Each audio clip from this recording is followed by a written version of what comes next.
Ya trabajamos bastante con entornos virtualizados. Vimos qué es esto de las máquinas virtuales, cómo crear una red con las mismas, y estuvimos desplegando varios escenarios de prueba utilizando VirtualBox. VirtualBox permite simular por software el comportamiento de una computadora. Esta máquina virtual comparte el hardware con el equipo anfitrión y actúa como una computadora totalmente independiente. Pero hay un detalle. Este tipo de hipervisores se ejecutan en el contexto de otro sistema operativo. Es decir, yo necesito tener Windows o Linux ya instalado para luego instalar VirtualBox sobre él y allí crear mi máquina virtual. Puede ser útil, pero sin dudas no es la opción más eficiente a la hora de gestionar los recursos. Hoy conoceremos a los llamados hipervisores tipo 1. También son sistemas que permiten crear y gestionar máquinas virtuales, pero no necesitan de un sistema operativo anfitrión. De hecho, ellos son el sistema operativo. O por lo menos así ocurre con ESXi y Proxmox, que son las dos opciones que estaremos trabajando hoy. Veremos cómo instalarlos, ventajas y desventajas, qué opciones nos brindan, y posteriormente iremos desplegando allí diferentes laboratorios para temas que se vienen. Quiero agradecer de verdad a Luis Ignacio Cuevas por ser el primer miembro colaborador del canal.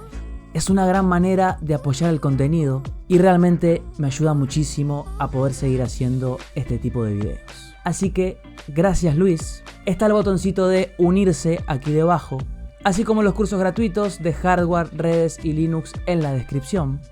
Y empezamos ya mismo con los hipervisores. Bien, aquí estamos en la web de Proxmox. Y si investigamos un poco, vemos que ofrecen varias soluciones para simplificar nuestro data center. Puntualmente nos interesa el Virtual Environment. Aquí lo presentan como una plataforma open source para virtualización empresarial, con una interfaz web para administrar fácilmente máquinas virtuales, contenedores, definir por software el almacenamiento, los elementos de networking, e incluso definir clústeres de alta disponibilidad. Realmente es una herramienta muy potente que puede utilizarse tanto en producción como en un entorno más doméstico. Se descarga la ISO, se arma un pendrive booteable, como ya hemos visto. Recordemos que Proxmox es un hipervisor tipo 1, así que la instalación es como un sistema operativo normal. De hecho, es una distribución de Linux basada en Debian. Tendremos las configuraciones básicas a la hora de instalarlo. Debemos asignar una dirección IP, ya sea de forma manual o mediante DHCP. Y una vez instalado, veremos lo siguiente. No hay una interfaz gráfica, de hecho es muy similar a cualquier versión server de Linux. Pero si podemos acceder a este equipo por el puerto 8006 desde un navegador web, vamos a poder interactuar con el hipervisor de una manera mucho más cómoda. Así que nos movemos a un equipo que tenga navegador web, obviamente pertenece a la misma red o tiene acceso a la IP del Proxmox, y aquí estamos. El primer mensaje que va a aparecer nos indica que no tenemos una suscripción activa. No es necesario, pero es interesante saber que Proxmox cuenta con un sistema de suscripciones, más que nada para ayudar a mantener el producto actualizado. Hay opciones que van desde 100 hasta cerca de $1000 anuales. El contar con alguna de estas suscripciones nos daría acceso a repositorios con actualizaciones estables, varias mejoras de seguridad al instante y diferentes grados de soporte. En un entorno pequeño podríamos tenerlo sin suscripción, aunque a decir verdad $100 al año tampoco es que sea algo costoso. Lo que voy a hacer es ir al apartado de repositorios y seleccionar que no tengo suscripción. De esta manera Proxmox actualizará. Podré descargar varias utilidades, pero no utilizar los repositorios de pago. Si damos un vistazo rápido a la interfaz, tenemos una división por zonas verticales o columnas y debajo un registro de eventos o logs. Hacia la izquierda puedo modificar la vista con los elementos que se pueden gestionar. En este caso tenemos dentro de nuestro data center un nodo Proxmox y poco más. Luego, si selecciono el nombre del host, vemos que aparecen varias opciones en la columna de la derecha. Tenemos en Summary un resumen de las características del equipo y un monitoreo en tiempo real de los recursos. Podría dejar notas para mí u otros usuarios. Tengo acceso al terminal, recordemos que hay un Debian del otro lado, y el apartado de red que lo veremos más adelante. En discos vemos todos los dispositivos de almacenamiento a los que tiene acceso Proxmox con sus correspondientes particiones. Y si desplegamos desde aquí, además de otra vista del apartado de red,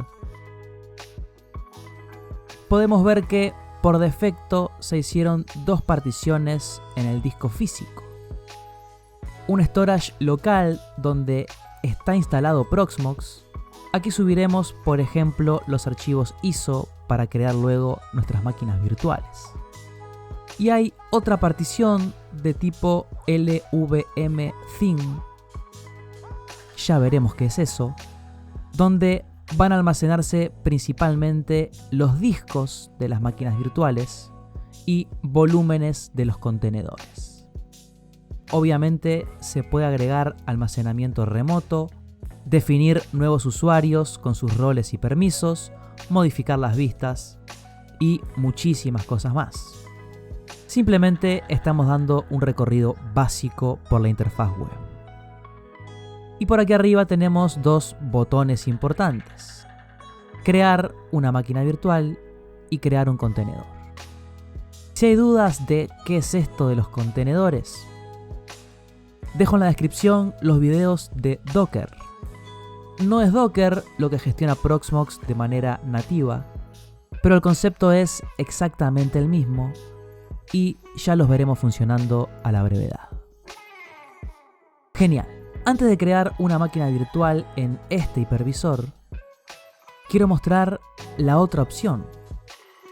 Un producto que tiene mucho más tiempo en el mercado y que siempre estuvo entre las mejores opciones para desplegar entornos virtuales. ESXi es un hipervisor de la empresa VMware que de hecho forma parte de una suite más grande. Y si bien es un producto propietario, se puede probar creándonos una cuenta y adquiriendo la licencia free. Esta licencia es válida de por vida, pero veremos que tiene alguna limitante. Obviamente existen también licencias de pago con soluciones mucho más completas que, dependiendo del tamaño de la infraestructura y el uso real que le vayamos a dar, puede ser interesante explorar. La instalación es muy similar a Proxmox y llegaríamos a esta pantalla. Puedo desde aquí configurar algunas cosas básicas como el apartado de red, contraseña y algún servicio más. Pero la forma cómoda de interactuar con el hipervisor es mediante una interfaz web. La idea de acceder desde otro equipo mediante un navegador web tiene que ver con evitar el procesamiento gráfico por parte del hipervisor, optimizando así sus recursos, y además brindar un acceso remoto al equipo.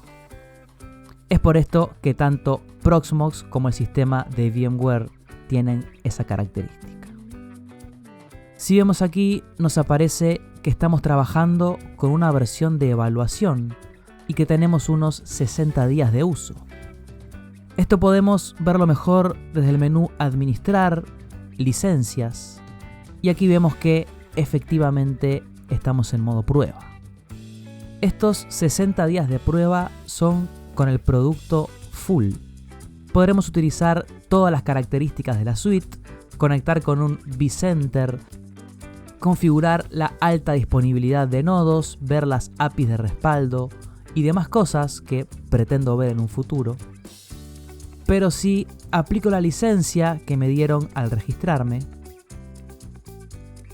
dejan de contar los 60 días, ya no tengo vencimiento, pero pierdo todas esas características. Es importante tener en cuenta que puedo quitar la licencia y volverla a asignar cuando yo quiera, y se van a ir consumiendo los días que realmente utilizo. Por lo que da bastante juego, recomiendo asignar la licencia lo antes posible, y luego tenemos esos 60 días para administrarlos como nos parezca mejor y poder sacarle todo el jugo al producto. Dicho todo esto, podemos ver que la interfaz es muy similar a lo que hace Proxmox. Y en este caso, en el panel de la izquierda tengo otros apartados. Aquí aparecerán las máquinas virtuales que se están ejecutando en el host, el apartado de red y el de almacenamiento. Vamos con esto. Desde aquí puedo ver los discos que tiene acceso ESXi y tengo la opción de agregar un nuevo almacén de datos. Esto es definir de dónde voy a extraer el almacenamiento para mis máquinas virtuales.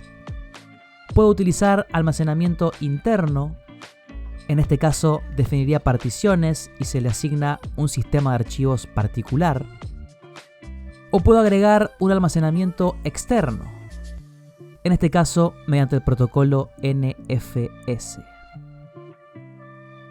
Es decir, yo podría tener un servidor NFS o directamente un NAS comercial, donde tengo varios arreglos de discos, y decirle a mi host ESXi que utilice ese almacén de datos para almacenar, por ejemplo, los discos de las máquinas virtuales. Siempre y cuando el protocolo sea NFS, se puede configurar de una forma muy sencilla y vamos a verlo en un futuro con opciones como TrueNAS. Si exploramos un datastore en particular, podemos ver qué hay dentro y tenemos la opción de cargar un archivo. Esta es la manera de cargar, por ejemplo, un archivo ISO hacia el hipervisor. Este sería el paso 1 para crear una máquina virtual. Que el hipervisor tenga acceso a algún archivo .iso. Veamos el proceso para crear una máquina virtual en ESXi. Desde el menú Máquinas virtuales, tengo la opción Crear o registrar máquina virtual.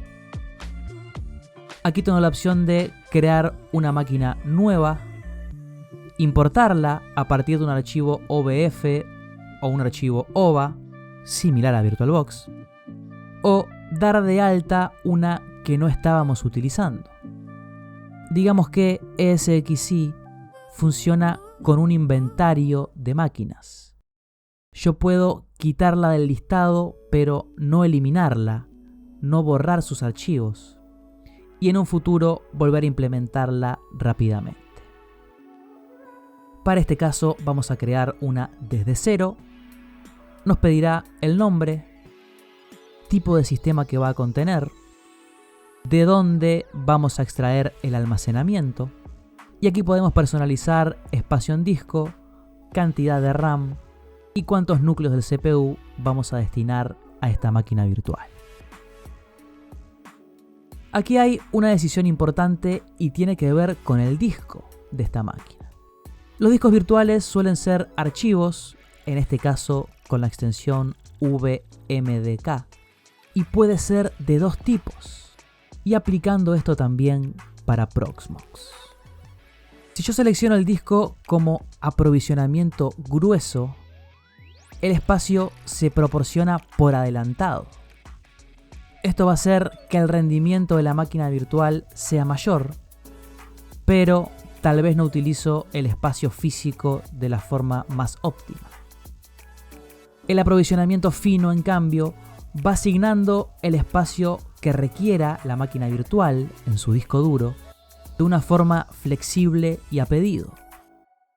Esto haría una gestión más eficiente del almacenamiento, pero un peor rendimiento de la máquina virtual. Quiero aprovechar para mencionar este material, unos pequeños apuntes que estuve preparando y que están accesibles desde la web. Desde allí se puede acceder además al libro Soporte de equipos informáticos y próximamente algún material más. Para terminar con la creación de la máquina virtual, tenemos el apartado de red, que ya hablaremos en un rato específicamente de eso. Y aquí seleccionamos la ISO para comenzar a instalar el sistema en cuanto encendamos la máquina. Terminamos la configuración y vemos que la máquina ya aparece listada. Con un clic podemos ver sus características y un mensaje avisando de que no tenemos instaladas las VMware Tools. Esto puede ser interesante ya que nos brinda alguna funcionalidad extra, pero de momento vamos a encender la máquina con el botón correspondiente. Realmente la interfaz es bastante intuitiva y las funciones básicas del hipervisor están bien accesibles. Aquí vamos a instalar, en este caso, Windows Server 2019 y agregar que la visualización de la máquina virtual, si bien se puede minimizar y ajustar de tamaño, en principio está dentro del mismo navegador. Si queremos desacoplar la visualización desde el navegador, podemos clicar aquí e iniciar una consola remota.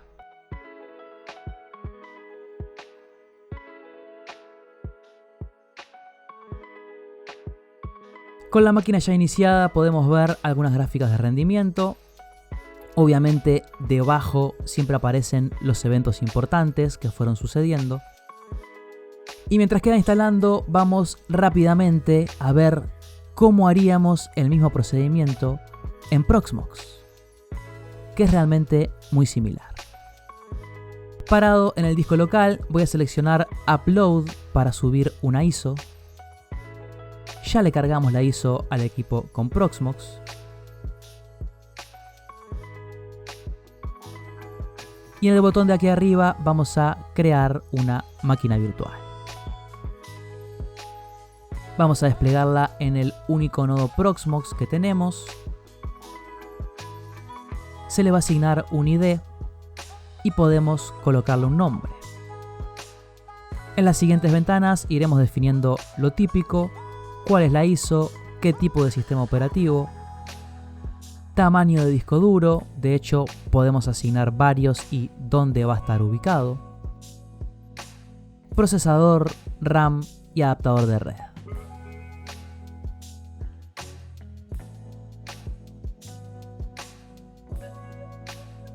Una vez creada, aparecerá listada aquí en el panel de la izquierda, aunque depende un poco la vista que tengamos seleccionada. Y podemos ver un monitoreo en tiempo real, el apartado de hardware para modificar o agregar algún elemento más a nuestra máquina, y en la pestaña de consola podemos interactuar con ella. En este caso está apagada, así que vamos a encender.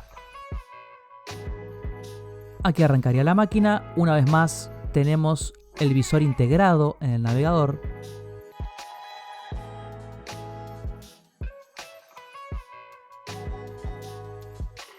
O podemos desacoplarlo desde aquí. Hay varios visores que se pueden descargar, pero por defecto NoVNC funciona bastante bien y nos brinda varios accesos directos. Una vez instalado este Windows Server, vamos a analizar un poco el apartado de red. Si vemos esta máquina recién creada con los parámetros de red por defecto, vemos que tiene una IP, está dentro de la misma red que el hipervisor que la administra, y de hecho hay comunicación entre Windows y Proxmox.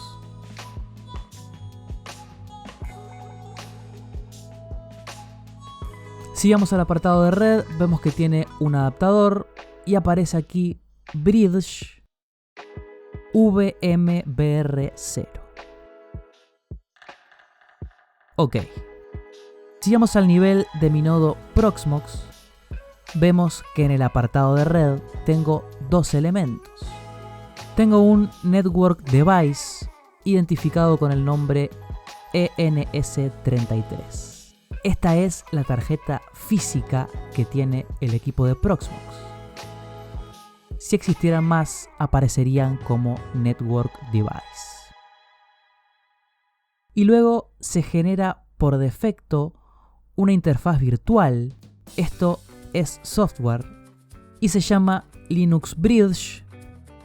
Lo identifica como VMBR0 y si vemos tiene asociada a la tarjeta física. Y por aquí aparece la IP del equipo con Proxmox. ¿Cómo interpretar esto? Por lo menos entender lo básico y veremos que en ESXi es prácticamente igual. Las tarjetas de red físicas para Proxmox no tienen IP y los Linux Bridge puedo asociarlos o no a tarjetas físicas y actúan como un switch virtual.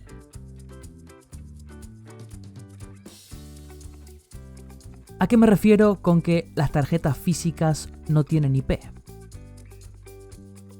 Pues en estos hipervisores, normalmente la tarjeta física se asocia a una interfaz virtual, en este caso de tipo Bridge, y aquí es donde actúa la dirección IP. Por defecto tenemos normalmente esta situación. ¿Por qué es importante esto? Pues ese Bridge puedo hacer que abarque a más de una NIC física. Y en este caso, tener dos tarjetas de red que responderían a la misma IP. Dos cables Ethernet que, por ejemplo, llegan al servidor para administrarlo. Y en caso de que uno caiga, sigo teniendo acceso a Proxmox. Esto es muy interesante. Y además, este Linux Bridge actúa como un switch. Yo puedo conectar máquinas a él y en este caso tendrían comunicación con Proxmox y la capacidad de salir al exterior. O puedo crear otro, no asociarlo a ninguna tarjeta física y conectar ahí algunas máquinas virtuales. En este caso, todas las máquinas conectadas aquí se comunicarían entre ellas, pero no conectarían con Proxmox ni tendrían comunicación con el exterior. Obviamente se pueden además definir VLANs y segmentar esto mucho más. Pero creo que como punto de partida, entender esto es más que suficiente. Para verlo funcionando voy a crear otro Linux Bridge. Vamos a colocarle como comentario que este es otro switch y lo dejamos por aquí sin asociarlo a ninguna tarjeta física ni tocar nada más. Yo puedo ir a la configuración de hardware de esta máquina virtual y en caliente editar el adaptador de red. Si lo conecto a este otro switch, vemos que la máquina pierde conexión con Proxmox, ya que están en redes LAN separadas. Si volvemos a asignarle el bridge anterior, pues volvemos a conectar con Proxmox.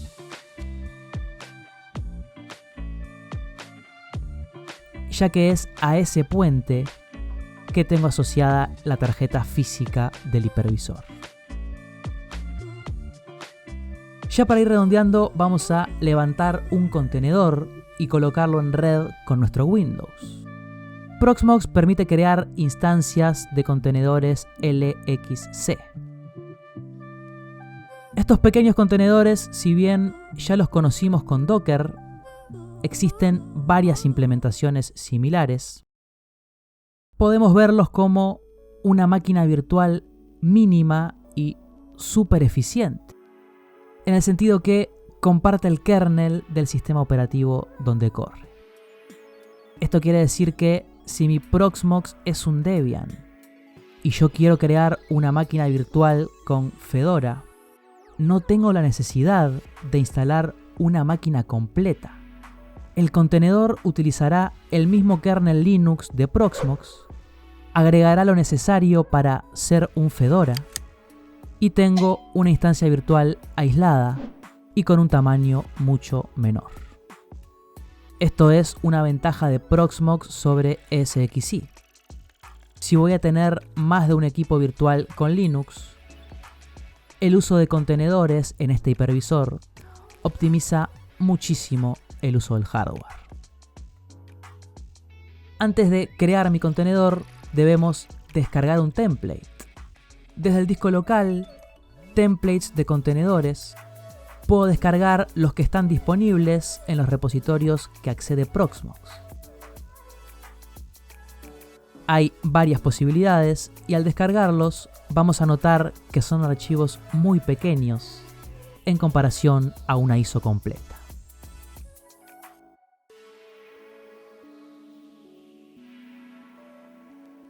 Y ahora simplemente crear contenedor, nombre, ya puedo definir aquí mismo el password del usuario root, agregar las claves públicas SSH si quisiera, seleccionamos aquí cuál es el template y en el apartado de red ya podemos asignarle una IP. Esto arranca y ya está pronto para utilizar.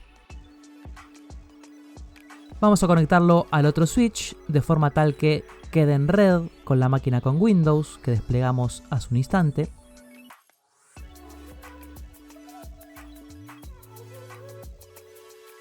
Vemos que el icono cambia y se diferencia bien el contenedor de una máquina virtual completa. Y ya está pronto mi contenedor con Fedora para hacer lo que quiera. Tal vez un servidor Apache, MySQL, lo que precisemos. Vemos que si configuramos una IP dentro de la misma red en Windows,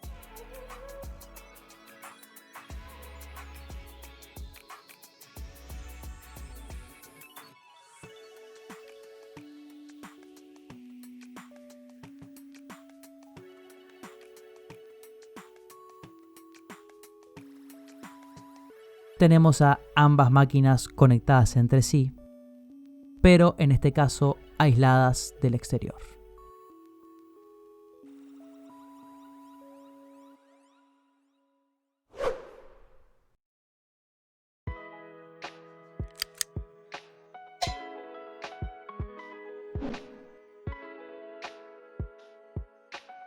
Rápidamente mencionar que el apartado de networking en ESXi es muy similar.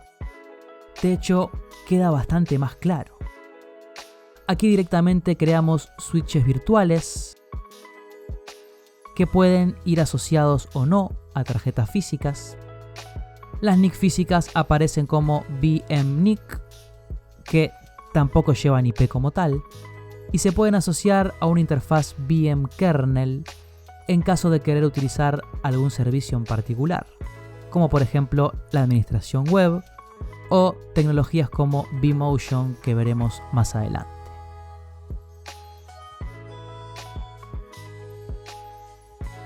Los grupos de puertos permiten definir VLANs, por lo que no importa que las máquinas estén en el mismo switch, sino que puedo segmentar además la comunicación por grupos de puertos. La idea es muy similar a lo que hace Proxmox, pero tal vez queda un poco más claro con estos diagramas de los switch virtuales y a dónde está conectada cada cosa. Por último, mencionar que ambos sistemas permiten realizar snapshots o instantáneas a las máquinas virtuales. Esto actúa como un punto de restauración al cual regresar en caso de que algo salga mal a futuro. Y permiten el uso de plantillas. Creo que aquí Proxmox lo gestiona de una mejor manera. Podemos clonar una máquina tal cual o convertirla en plantilla. A partir de ese momento la máquina se apagará y solo servirá como receta para crear nuevas máquinas iguales a esa. Se pueden crear clones vinculados a esta plantilla que ocuparán menos espacio que una máquina completa. Esto es algo bastante útil si vamos a tener varias máquinas similares. Y de momento creo que es más que suficiente. Es simplemente un primer acercamiento y ver algunas de las opciones que nos brindan los hipervisores tipo 1. A partir de aquí seguiremos trabajando con ellos, veremos diferentes escenarios de conectividad y recomiendo que los prueben. Pueden probar estos hipervisores dentro de una máquina virtual. Es decir, en VirtualBox o VMware Player, crear una máquina con Proxmox o SXI. Es algo raro, claramente no es óptimo, pero es un buen comienzo para adentrarse en el mundo de la infraestructura con entornos virtualizados. Espero que el video haya sido útil y nos vemos en la próxima clase. Chau chau.